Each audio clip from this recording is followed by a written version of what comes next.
The Ink and Paint Club podcast is intended for mature audiences only, so don't tell your parents! Listener discretion is advised.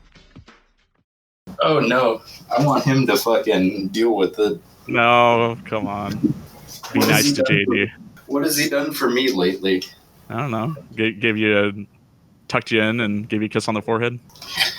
No, he hasn't done that in a while.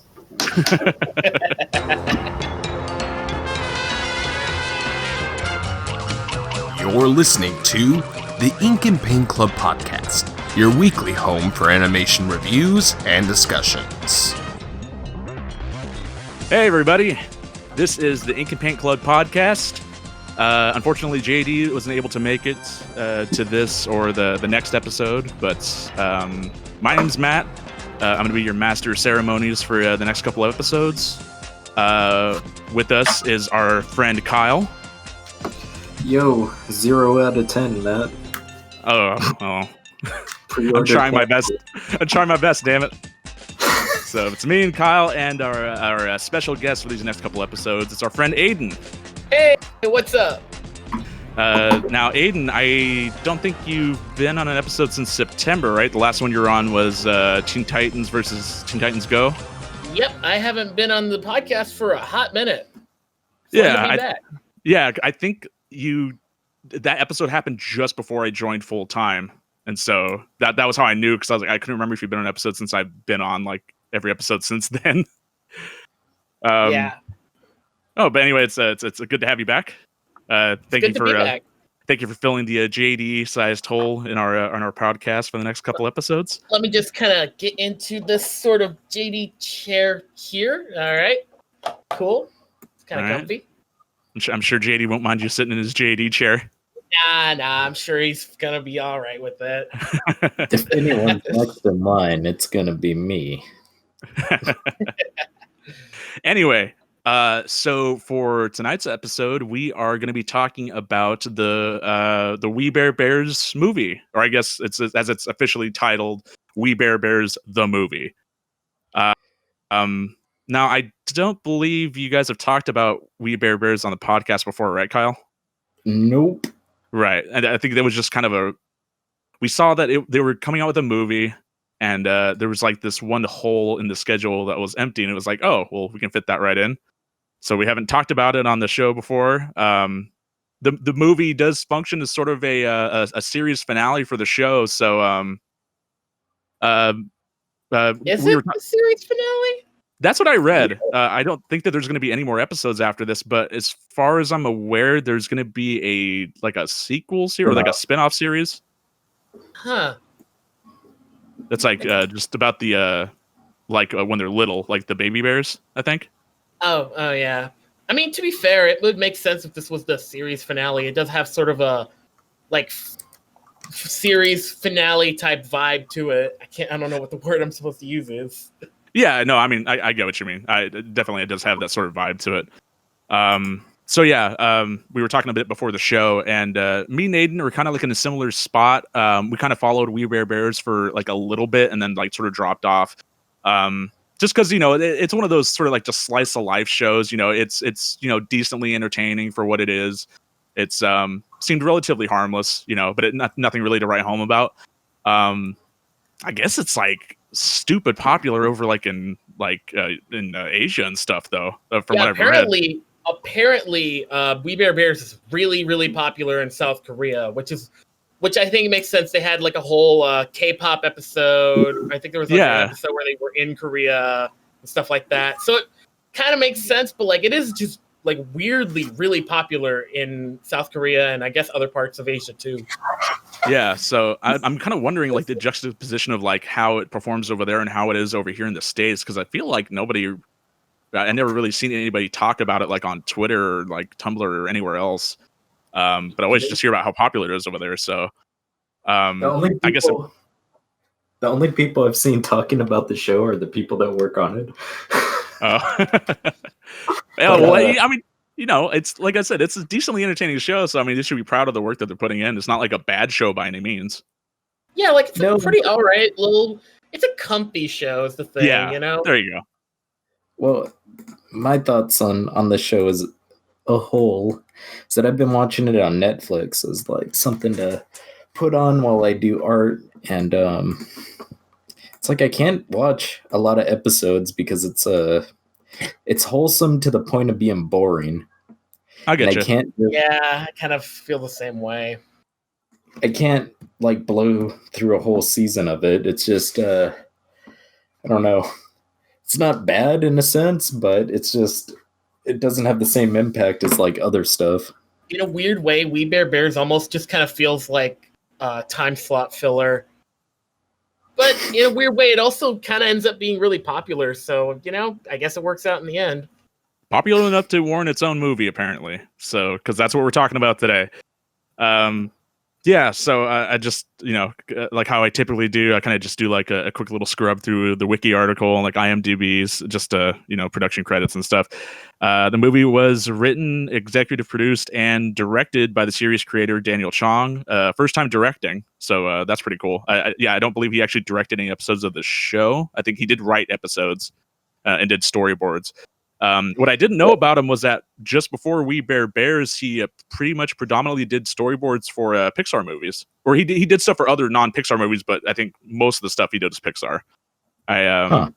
Yeah, so like the list of stuff that I pulled was he did storyboard work for Bolt, The Lorax, Freebirds, Epic, Despicable Me 2, Cars 2, and Inside Out. And then he also did work on like some of the Cars and Toy Story shorts and specials, like the Mater's Tales and like the Toy Story of Terror, that sort of thing. I don't want to disrespect the guy because he's clearly got a pretty large body of work and has clearly been in the industry for a while. But a lot of that wasn't very strong films to put on your resume. Those are paychecks, man. I'd work on something shitty to have my name attached to it. Yeah, for sure. I think a lot of people are in that same sort of boat too. Like you always like you were talking about before, like people that talk about they're working on We Bare Bears, but like I'm sure there's people that are just doing that as like a paycheck. It's like I mean, not to say that it's not work to not be proud of, but it's sort of like that's going to be on the resume until something more interesting comes along. Yeah, well, I mean, I still think that's something cool to be like, oh, I worked on this, but well, yeah, I guess really for a network show. Yeah. I will say though, you said the creator wrote it. Yeah. So I am extremely happy that he watched the Simpsons movie because it's pretty much what we got over here. Oh. Oh God, it is. I didn't really think about that. Well, I mean, no, they don't have like the big thing about the Simpsons is like they had like what they just trapped everyone in a dome. Yeah, they had like the big dome, the fucking dome from like the Stephen King movie or miniseries. I forget what it was. They had the whole town mad at them, and they left to go live in somewhere else. They had the government agent after them. It was the Simpsons movie without the dome. Okay, yeah, but well, in that specific aspect, yeah, I can see the similarity there. I can see it. This one focuses a bit more on like the bear's journey to. So we should probably explain the plot of the film at this point. Yeah, so the plot of the movie is basically like there's a whole intro sequence where the bears are just getting up to their typical hijinks. They're stacking and they're causing mayhem because they're like on their way from their house to like this poutine truck on the other side of town, and they're just fucking causing mayhem throughout San Francisco trying to get on their way there. And like they end up at the truck, and they just have this trail of people behind them that are just like upset. And then like they have like the cop there that has like the file of all the bears' misdeeds, and like they finally get to a point where they're trying to hold them accountable for all their actions, I guess, throughout the whole show. But it comes to a boiling point at one point. I gotta talk about it because it's one of the biggest things about this movie that I find noteworthy, but also one of the things I hate about it. And that is so the whole beginning of the movie, the whole first act is basically about the bears wanting to become popular on the internet. Oh, right. And this was the first thing that I heard about the movie was just Kyle saying like, yeah, this movie's loaded with fucking memes. Loaded doesn't even begin to describe it. If it was a meme in like 2010 to 2019, it's in this movie. specifically in this movie, it's specifically like in a 2-minute scene, like right before they cause like a power outage throughout all San Francisco. And like they I didn't do put it out. that, like the moment I have written down in my notes here is just bears do Fortnite dance, and I'm unsure whether to cringe or laugh or both. And I think that's the best way to put it. Like they do the default dance at the very beginning, and then it looks like it's like an old person, like an old grandma who just discovered what memes are and just sharing you all these old ass memes. Yeah. It's kind of painful. It's kind of painful. Not gonna lie. I wasn't that positive about it. All right, I was pretty mean about it. Yeah. No, that was. It's, See, the thing about this though is, I guess the reason why I don't quite like the show that much either is, and I mean, you can make this argument, agree with it or disagree, whatever, but the show's not very timeless, and I don't like that for that reason. sure. And Yeah. I think memes are a big point of making it not timeless. Because I mean, just comparing it to, say, like King of the Hill. King of the Hill, you could watch it at any time and be like, oh, this is, set in this time. But there's a few outliners, like the MySpace episode, where it's like, fuck, that's dated. Or Yeah, like the yeah. episode, or like the election episode and stuff like that. This feels more like this. Honest to God, feels more like what happened with Powerpuff Girls 2016, but even more. Like even more. So you have, but then you have a lot of like, I don't want to use the word either, but you have like a lot of hipstery things like boba tea and all this kind of stuff where it's very youth culture centralized. I think that's just San Francisco, though.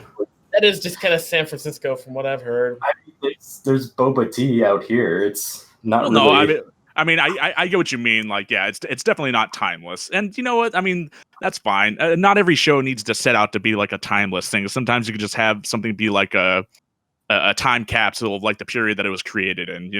That's completely fine. That's not going to make it as easy to rewatch later or anything. But we also have to take into consideration that this is a kids show. I'm sure, like, including all that sort of stuff, like, made a bunch of kids happy and laugh. So, I would say like it's worth it in the end. I mean, I don't know. From what I've seen, most kids are pretty up to date on memes. They would probably have seen them and been like, man, those are some old memes. Then again, I don't know. I'm only 23. I'm not a kid exactly, so I wouldn't know. It's a kid show written by adults, man. But the whole timeless thing is, I don't know. I don't mind the show being like factor. a weird time capsule of like this current era that we're living in. I think that's fine. Every decade kind of has a show like that. And I don't think there's really a problem with that. Like inherently. Try watching a older season of South Park when they started doing current events. If those are hard to watch or not. I mean, some of them are. Some of them, I don't know. It's been a hot minute since I've seen South Park.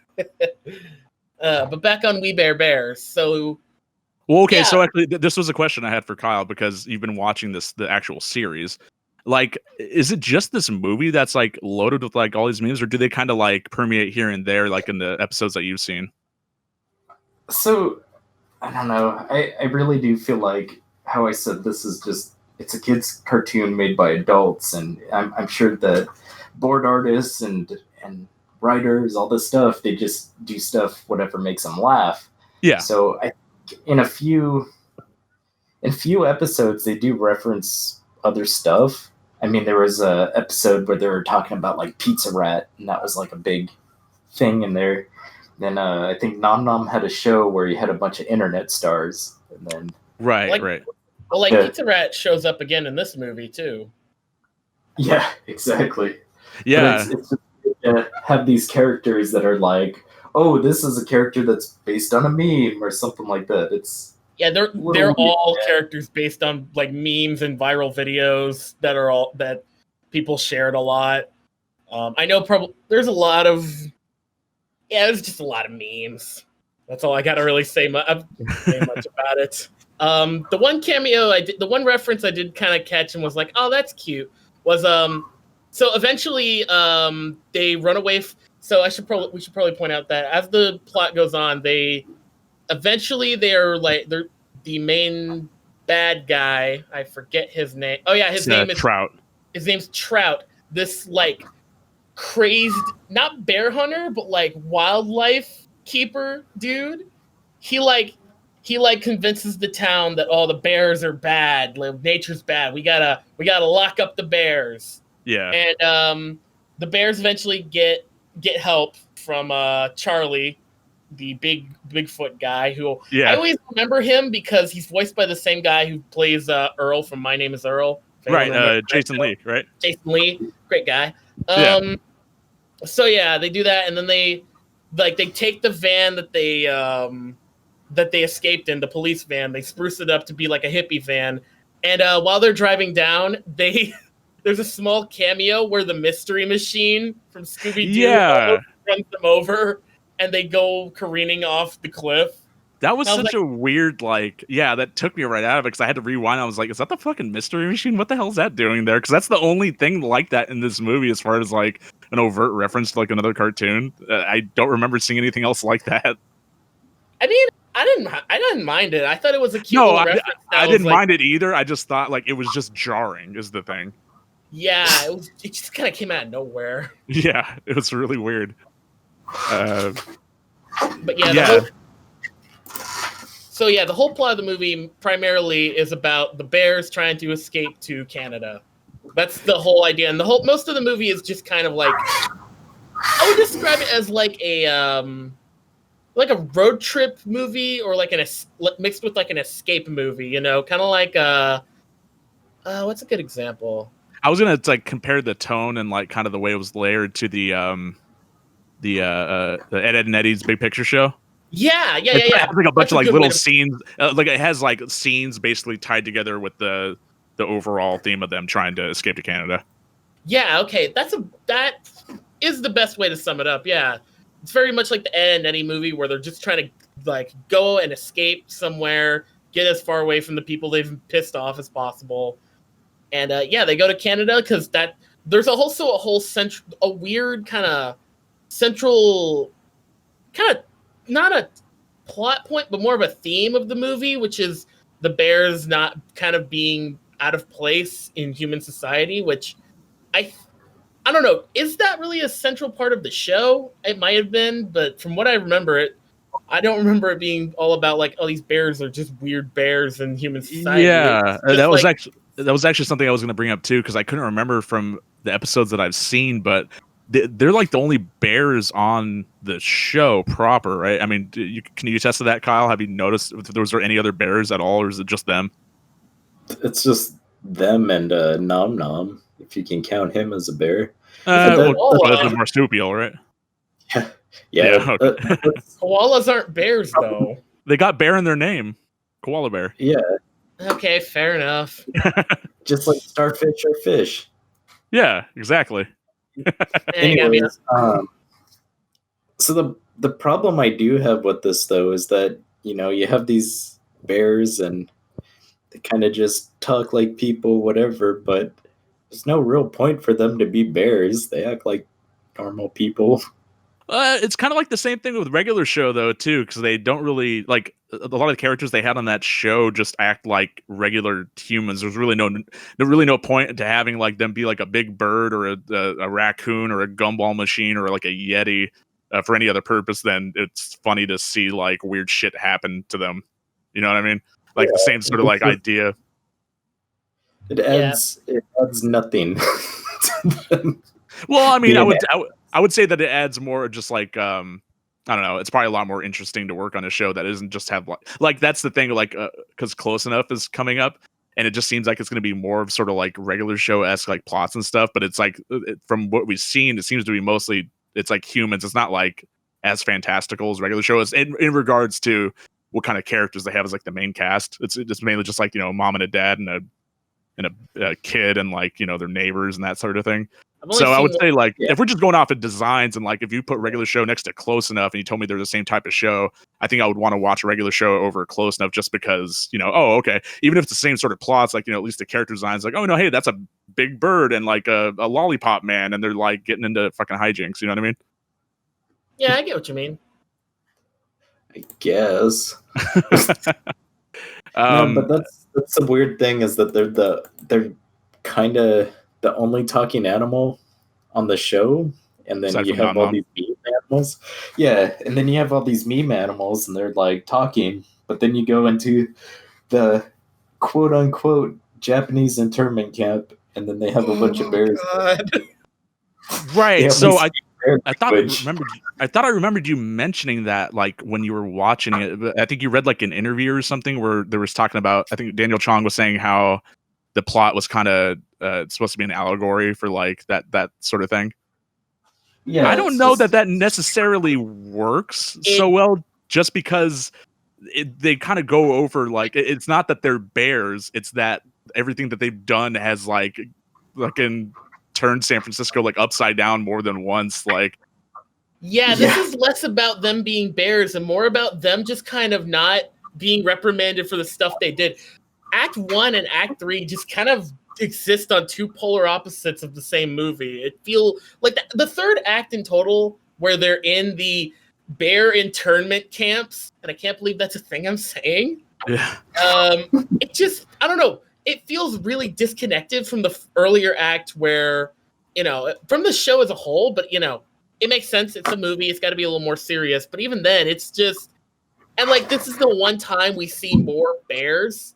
And unlike every other animal in the show so far, these bears don't speak English. They're bears. They make bear noises. yeah, And like Grizz makes a comment like, "Oh, sorry, I didn't learn how to speak bear." yeah. I'm like, I get the allegory. I do get the allegory. It's Yeah, very heavy-handed. heavy-handed, and I don't think it works for something like We Bear Bears.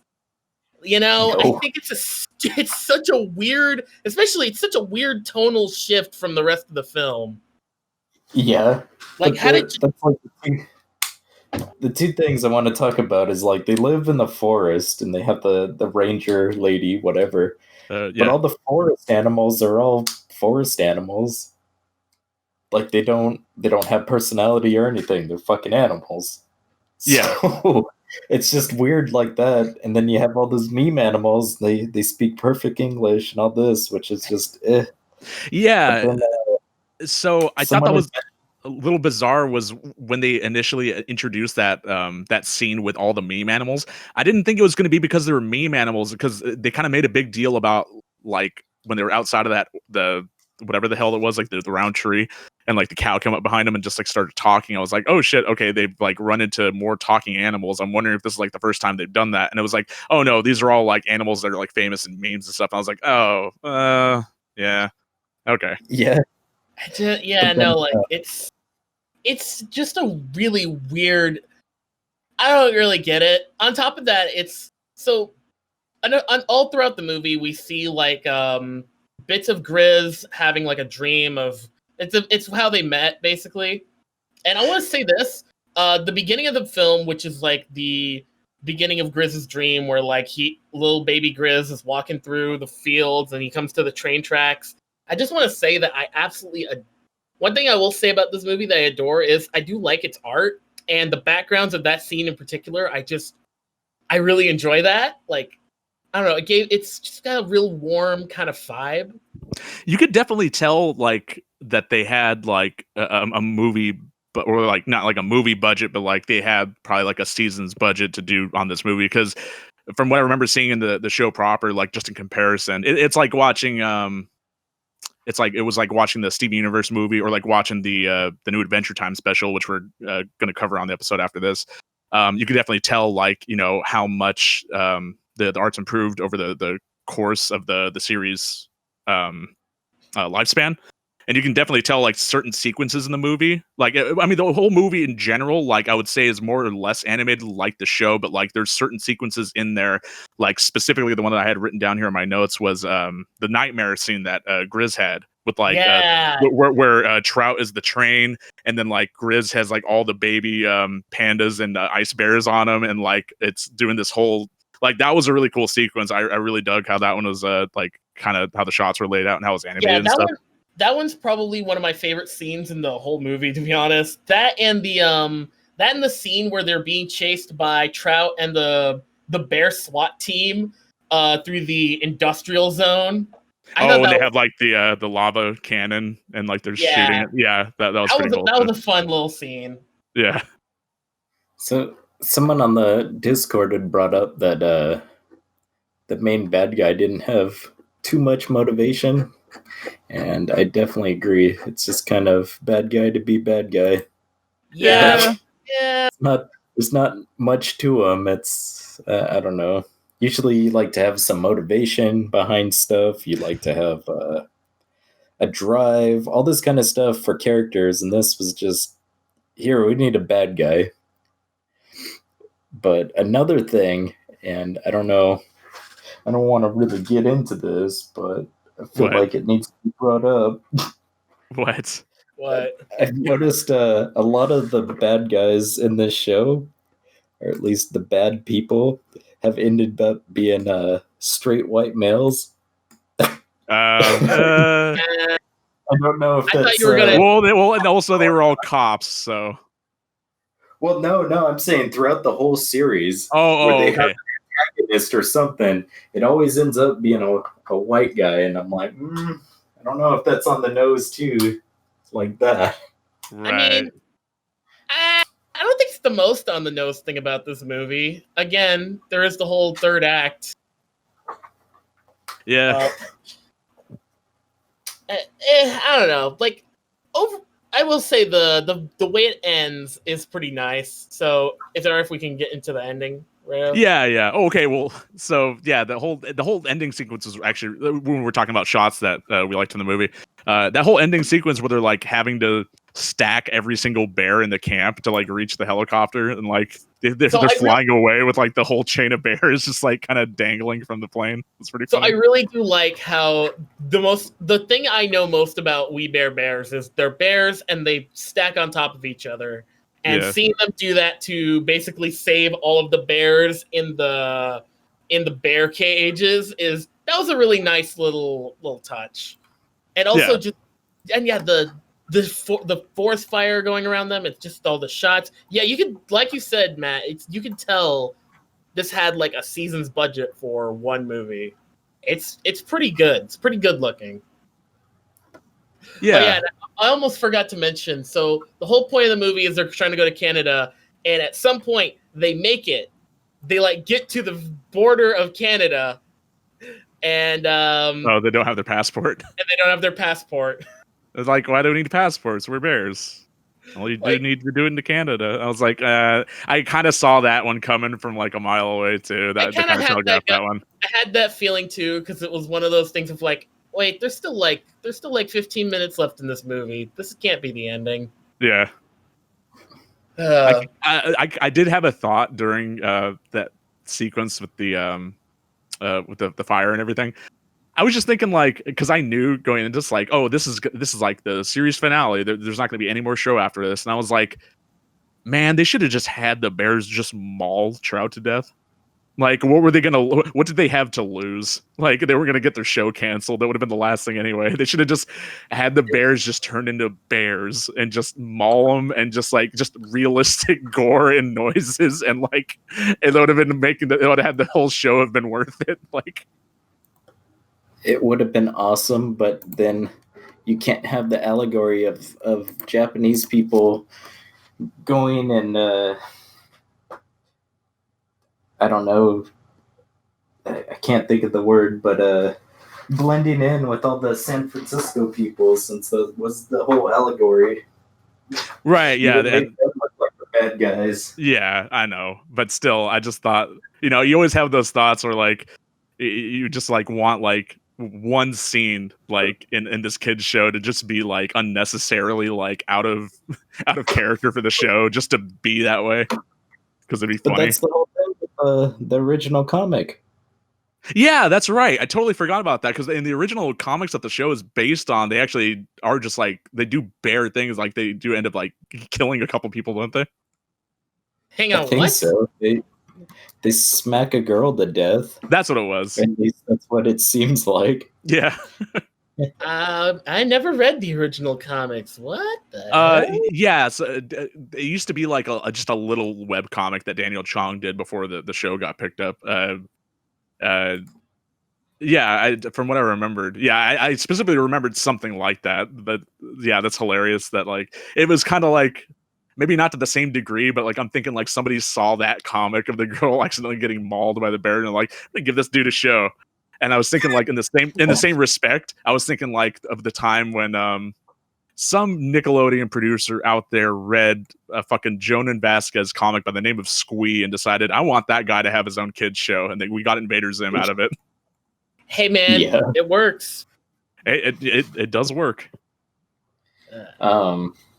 The other thing I wanted to bring up that kind of bothers me, but whatever, as far as series as a whole. So I noticed the whole Ice Bear thing. So from what I've read, the creator is like huge fan of Dimitri Martin. Community. Oh, okay. Oh, right. No, Yeah. Community. So they basically said, and that's what kind of pisses me off, is like, writing, drawing all these characters and stuff like that. He basically said that Ice Bear is just Abed from Community, and I mean you can pretty much see it. I haven't watched Community in a while, so. Oh, well, Yeah, but it's I've never just, seen it myself either. I can't attest to that. But I'm sure you're familiar because you're talking about they just outright lifted a plot from Community for an episode, right? They just did it like like they just completely copied it, like right down to the having actor. it was Malcolm McDowell.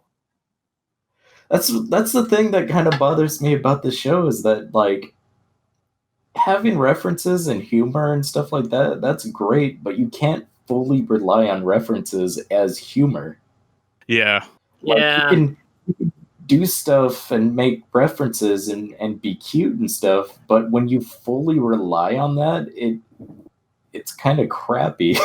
It shows that, like, as far as writing goes, it's like not the strongest suit. Yeah. You could do a full parody on, like, say Pokemon or something, but it ain't gonna be the best episode in a fucking series. Well, I mean, apparently it's good I enough don't to know. get like 100+ episodes in a movie out of it. So like I can agree to Yeah. that to some extent, but like to that same degree, like one of my favorite shows that's on that aired recently on Cartoon Network, OKKO, that's nothing but references. Oh, it's not nothing but references, but I would say that I would say they're more like homages. That's the thing. There's a difference between doing like an homage and doing a straight up like references. Yeah, exactly. I mean, some of them are. I mean, yeah, most of them are homages. There are a handful that are like direct references, but I don't really think it's. For me, the deal isn't like, oh, that's a reference. It's that, oh, that's a reference. Okay, and what else? Like, if the reference, if the reference is the joke, then that's not a joke. That's a reference. Yeah, it's like the difference between like OKKO doing an episode where like, hey, Captain Planet's here, and then just like that being the joke, or having the whole episode be an homage to a Captain Planet episode where they're actually like doing shit that would have happened in the original show, that type of thing. I get what you mean. Yeah. Like the joke isn't so much in the presence of the reference or anything being there. It's more of just like building on that idea of like kind of like, oh, okay, so this is happening now, and how is it going to develop from here? And like that's where the humor comes from. Yeah, and I haven't seen We Bare Bears since like season 1. I imagine it doesn't do the same kind of thing that OKKO does. Again, I haven't seen it in a while, so maybe I don't know. I think you're right in assuming that. I mean, Kyle, can you speak to that? As far as what though? As far as just like, I mean, it's just mostly just references that they don't really like build upon, right? It's just sort of there for the humor of it being there. Pretty much, yeah. Well, then there you go. Like I said, I mean, it's some shows do it different than others, and this particular show just wanted to have references for the kids, and the kids love it, and Asia loves it. K-pop fans stand these We Bare Bears, and their movie, and there's bound to be tons and tons of We Bare Bear fan cams swarming all over Twitter. Is there anything else to talk about for the movie? Nothing really. I don't know. I don't really have much else to say with this movie. I give this movie a meme out of 10. How about you, Kyle? That's all I can remember from it. I'd say it's at least a C+. I would say if I had to give this movie a meme rating, it'd be the meme of the deer that's at the bottom of a pool with the purple tent that says, "I'm afraid the memes have overwhelmed you, my friend." There you go. So that is our discussion on We Bare Bears, the movie. Hopefully you enjoyed that. If you'd like to hear more of our podcast, we are available on YouTube. We're available on Apple devices, Spotify, all your major streaming platforms. Aiden, thanks for coming on for this episode. But don't mention it, man. Yeah, and we're going to hear from Aiden again very soon on our next episode, talking about the new Adventure Time special. The movie is okay. If you're a fan of the show, you'll love it. Even if you're not a fan of the show, it'd probably make good background noise. Yeah, that's a good way to put it. It's fine. Like, overall, I didn't hate it. I enjoyed it. I'm not really a fan of We Bare Bears, but I generally enjoyed it. It was slightly entertaining. There you go. And that's all you can hope for. Just to be slightly entertaining. You don't need to be full-on entertaining, just enough to pique your interest. Okay. We'll see you guys in the next episode. Have a great night. Have a great day whenever you listen to this episode, and we'll see you in the next one. Bye. Thanks for listening to the Ink and Paint Club podcast. Be sure to follow us on Facebook and Twitter to keep up with the show. Join our Discord to chat with us, and subscribe to our Patreon for some cool bonuses. Links are in the description. We'll see you next time.